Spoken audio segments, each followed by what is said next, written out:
Hello, welcome to day number 44 of this Bible thing I started. I wanted to read the Bible in chronological order, and I wanted to take a year to do it, put me in the Bible every day, and maybe bring me a little closer to God, grow a little bit more understanding, and I felt it heavy on my heart to share it with those of you on my social media. So, if you're here, thank you. If you want to join, we are going to be in Leviticus chapters 21 through 24. I always start with a daily devotional. Today is May 20th, so I'm going to start there. God is angry at evil, so put all evil things out of your life. These things make God angry. Colossians chapter 3, verses 5 through 6.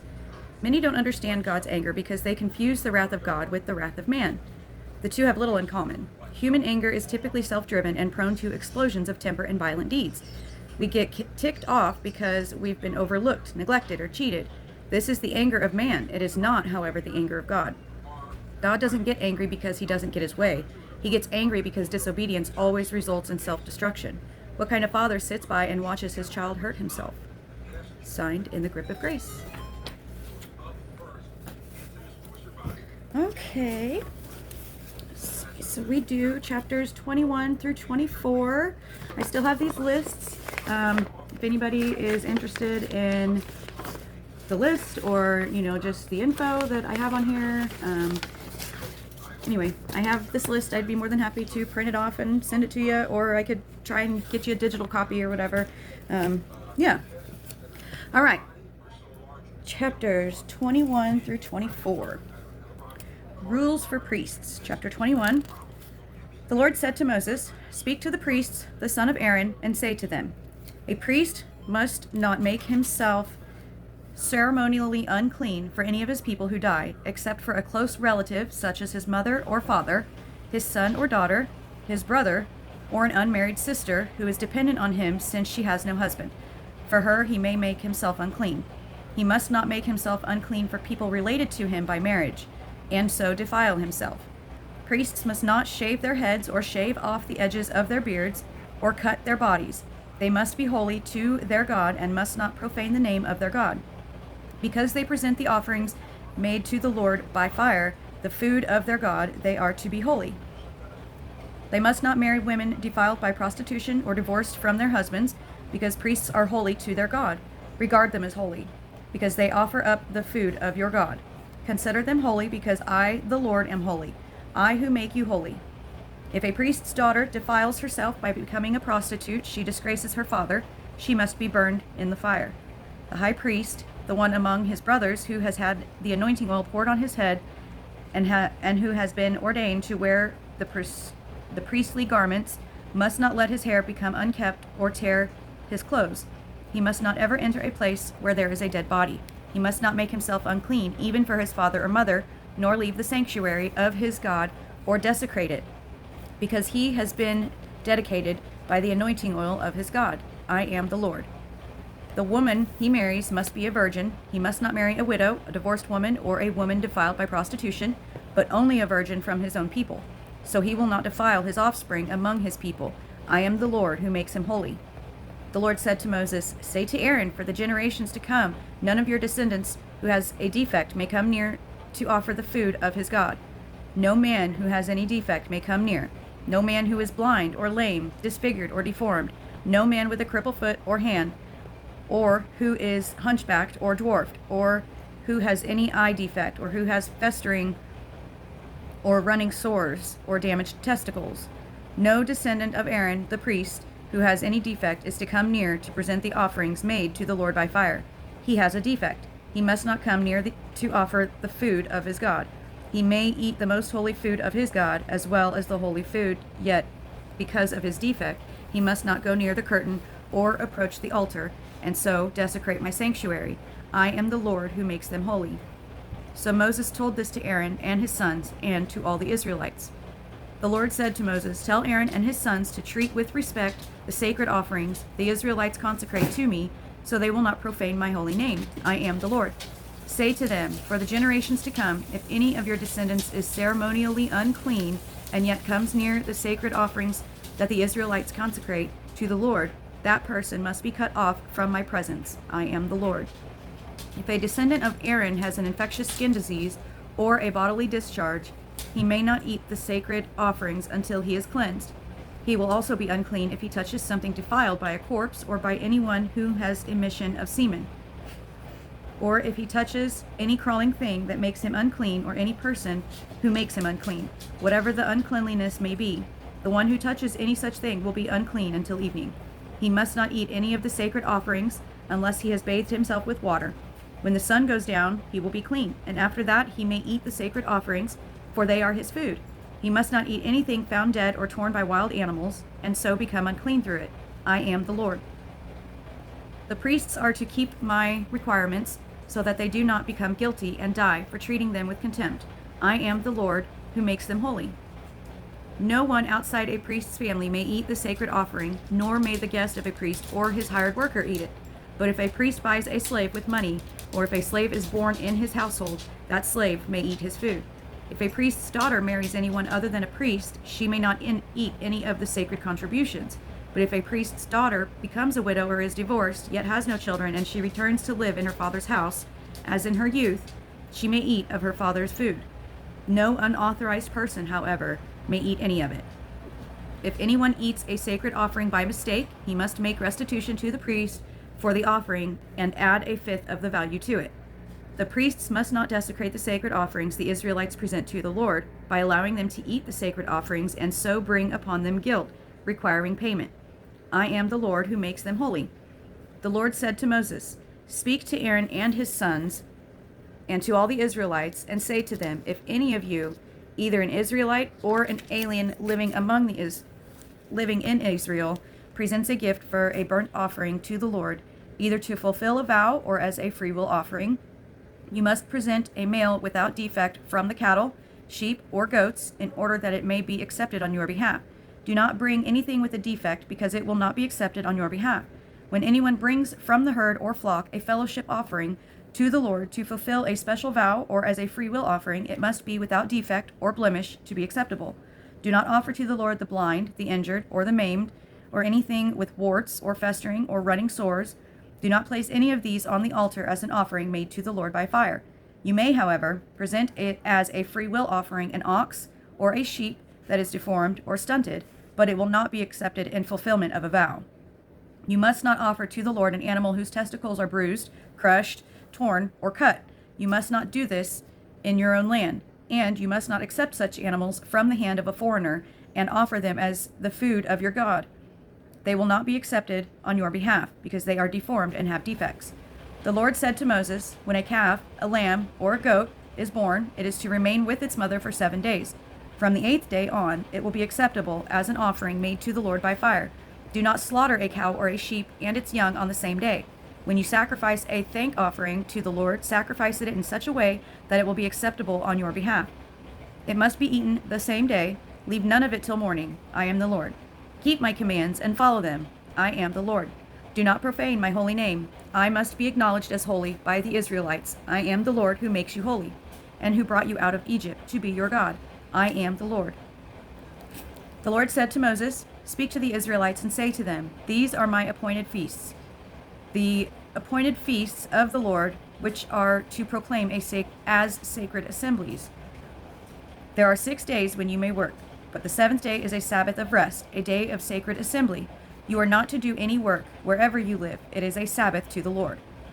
These are the Lord's appointed feasts, the sacred assemblies you are to proclaim at their appointed times. The Lord's Passover begins at twilight on the 14th day of the 4th month. On the 15th day of that month, the Lord's feast of unleavened bread begins.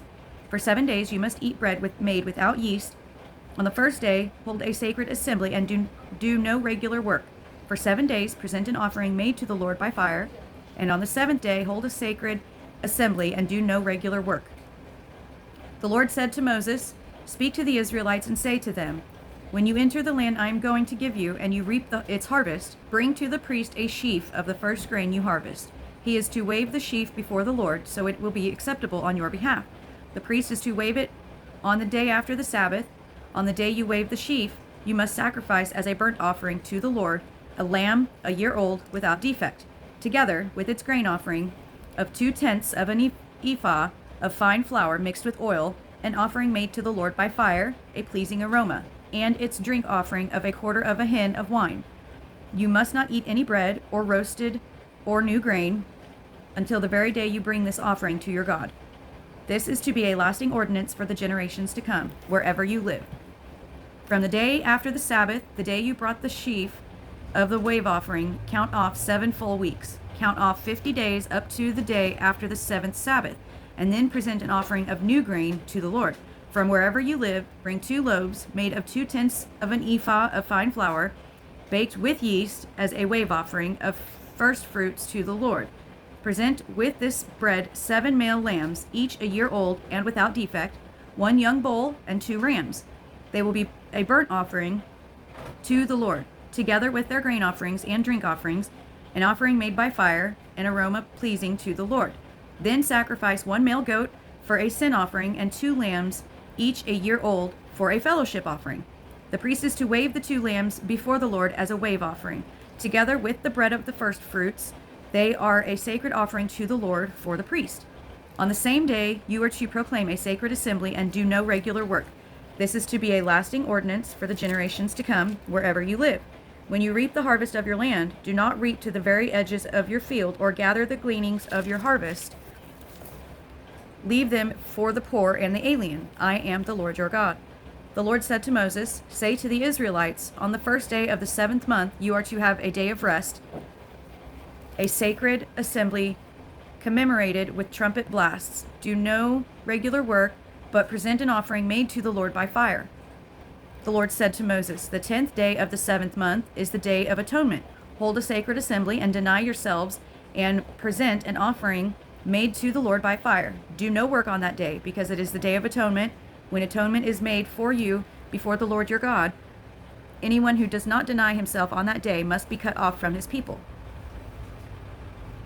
I will destroy from among his people anyone who does any work on that day. You shall do no work at all.